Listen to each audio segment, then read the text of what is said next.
Superbike is going to be really exciting, isn't it? Well, none less so than yourself. A fantastic partnership with you and Suzuki. Yeah, absolutely. You know, very chuffed to be with Suzuki. You know, halfway through last year when it was looking like I was going to be riding in England again, you know, Suzuki was where my heart was. You know, was telling me that I ought to go, and now I'm here. I'm definitely not upset. You know, it's been the right move for me so far, and really excited. They got some, you know, huge sponsors this year. Well, Chris, you can tell by the big grin on your face that you're happy with the partnership. Quite a bit different from the Kawasaki. Heck of a lot smaller to start with. Yeah, really good. I mean, I'm ever so chuffed so far. The bike, it does definitely feel more nimble than the Kawasaki. I mean, anything would feel small after wrestling that around. But, you know, I like the old bike and it was good, but this is definitely just that bit better. And good injections, you know, taking a bit of getting used to. But other than that, nothing really. It's faster at the top, turns a bit better, it's a bit lighter, and yeah, big smiles all around. How's this bike suiting your type of riding? Because it has been said about you that you get your pit braking signals from Mystic Meg. No change at the office, really. I mean, I ride the bike just the same as I have anything else. I've, you know, changed teams, but kept the same mechanic who he is my Mystic Meg. And, you know, he sorts my bike out for me in the way that I like it, so that's helped a lot. And this year, we've got Dave Hagan, who's built the engines for Suzuki since they started, and he's doing a real good job of that. It's the fastest thing I've been on, so yeah, it's going to be good, I think. Well, Chris, you are actually one of the main contenders for this year's championships. What about the other people up there with you on the grid? Yeah, I mean, this year no different to any other, but, you know, the thing is, each year everybody's getting better bikes, and that's what's making the championship really good. You know, we've got some fantastic riders, a few guys coming from abroad each year, and no, it's going to be really good, I think. Obviously, there's the same old faces that are going to be up front, I believe, but a few new ones as well. Well, I mean, last year I saw a lot of James Hayden, too much at the back of him, I'm afraid.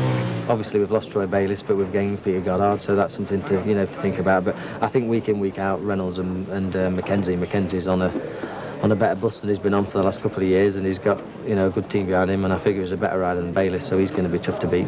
And Reynolds is always a fighter, he's right there till the end, and week in, week out, I figure those two. And obviously my teammate, he's flying, and he's got the same tackle I have, so he's got a bigger chance as anybody. Well, Chris, thanks very much indeed for the chat. All the very best of luck for next season. Thank you.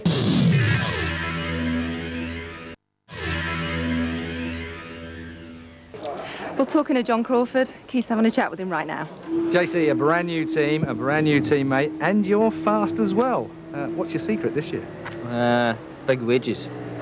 No, change for me, obviously, coming off the Super Sport 600 with Suzuki and moving into the other side of the garage, where it always looked a little bit busier than what I was doing. So, yeah, it's great to get on the Superbike, and I've taken to it quite naturally. Not as fast as Chris or some of the other lads here, but I didn't expect that straight away. I'm delighted with the progress I've had with the bike. Our team manager put together a good schedule for us to get some testing mileage in, and that's what's made the difference for me. A few of the paddock are a bit surprised at how quick you've got on. I mean, you are fast straight away, right on the pace.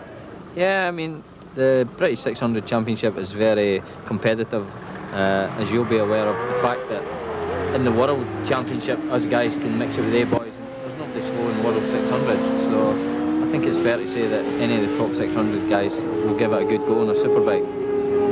We've got Paul Brown and Steve Plater coming into it as well, and Steve's proven to be very fast. I haven't done any testing alongside Paul, but I've got no doubt that he'll be right there as well. You weren't surprised at all at the pace you're on?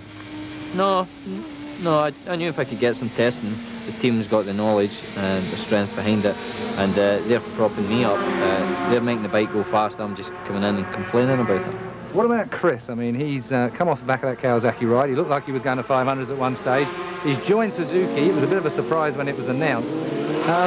He's quick. He crashes. Is he the -- man in this situation? Well, Chris Walker's finished second in the championship a good few seasons now, and to win any championship, you've got to show consistency. He's got that. He crashes. We all crash. It's unfortunate that it's televised, some of the ones he's had, but I'm sure Chris is the man for the job. He's a brilliant gauge for me. I don't think there's anybody who could ride the Suzuki any faster than he is. So if I can get close to him, it gives me an idea of how fast I should be going. Is there a #1 and a #2 in the Suzuki team? Yeah, he's #2. No, not at all. We get equal stuff, and we've got 4 of everything. We've got 4 bikes and good parts for the bikes, so if we all get an equal crew, there's no problems at all. He's a bit of a joker, isn't he? How'd you get on with him? Yeah, it's good to have somebody the same size. I'm not very tall in either sea, so he found that quite amusing. So, yeah, good. Off track, on track, I don't think there'll be any problems. Back to present, we're at Albacete today for another test. How's it going here? Yeah, never been here before. I've taken to the track quite well. Got my times within 0.7 of Chris, so I'm delighted with that again. And yeah, good track. The sun's out. It's raining back home. Give me Albacete any day. Well, you said Chris is quick and he's a good yardstick for you, but who else are you looking out for in this British Championship in 2000? Yeah, I mean, well, who could you pick out of the bunch that aren't quick? You know, basically I'm just going to try and go as fast as I can go and stay on the thing. I think that's important, and steadily find the last little piece of pace that I do to run right at the front.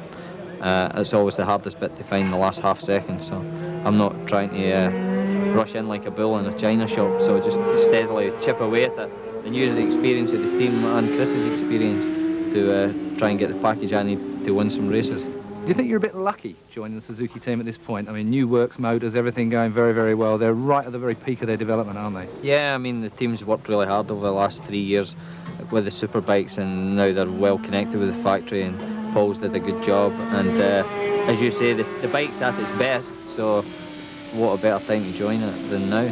How does the bike compare with everything else you've seen in pre-season testing?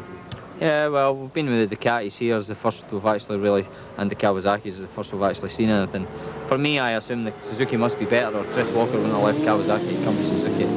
Everybody regards the Ducati as the overall best package. But yeah, I think we've got something that can maybe surprise a few of the guys. Do you think Ducatis are going to get a shock this year? Do you think they've been a little complacent?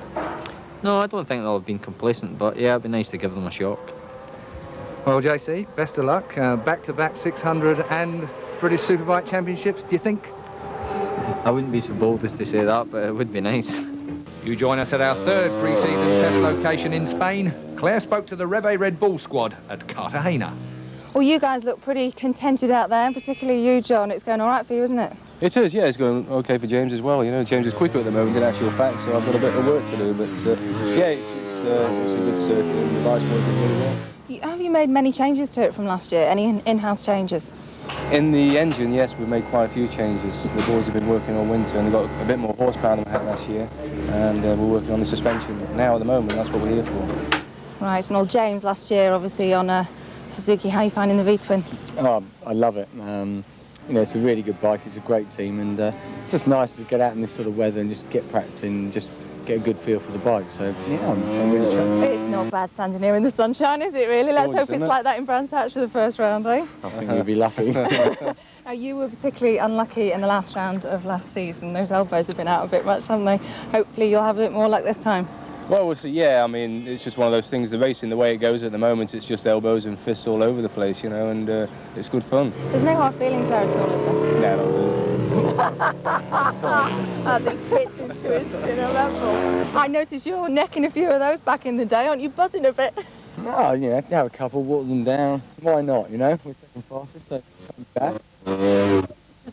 We're coming out of you too.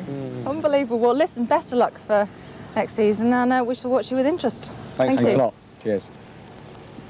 Absolutely flying in Cartagena was the Virgin Mobile team. Steve Hislop and Paul Brown spoke to Claire. Welcome back. Well, now let's meet the other teammate, Mr. Paul Brown. Paul, difficult to make the transition from 600s from last year? It's yeah, it's quite hard. It's a totally different riding style. Obviously, the bike's got more horsepower, Ron slick, so but yeah, it's a steep learning curve. There's me, Steve Plater on the Kawasaki, John Crawford on the Kawasaki. Yeah. He's lovely. Yeah, he's my teammate. It's like there's 3 600 riders come from 600s last year to this year. I mean, I had a terrible year last year. I finished 6 out of 12 races. So you wanted to prove yourself this year, then? Yeah. I mean, I've worked with Adrian before, Rob before, at the very start of my career. Now, riders always hate it when you mention about a fall-off, but you did do it quite spectacularly this morning. It's my second one this year, yeah. I've been speaking to Rob, and we've overlaid my lap on the computer over Steve's, and round the back of the circuit, I'm nearly as fast as Steve. And there's one circuit, well, one part of the circuit that I'm losing about 3/4 of a second to Steve, so we analysed it, and I tried to do what Rob said, and I didn't do it. I crashed. So it's one of them things. I've got to learn the hard way, to get up to speed. So it's one of the things. Now, Paul, I do have to ask you, Mara, where's this come from, and what's the truth behind it? The truth is for an adult-only programme. You've got all coy on me there. What's going on? It's just a Geordie nickname. My brother used to race years ago, and he was friends with a Geordie who raced, obviously, and he got nicknamed Mara. It's like mate. And of course, my friends was there, and I got called Young Mara. So it's definitely Mara then, not Courgette? Mara.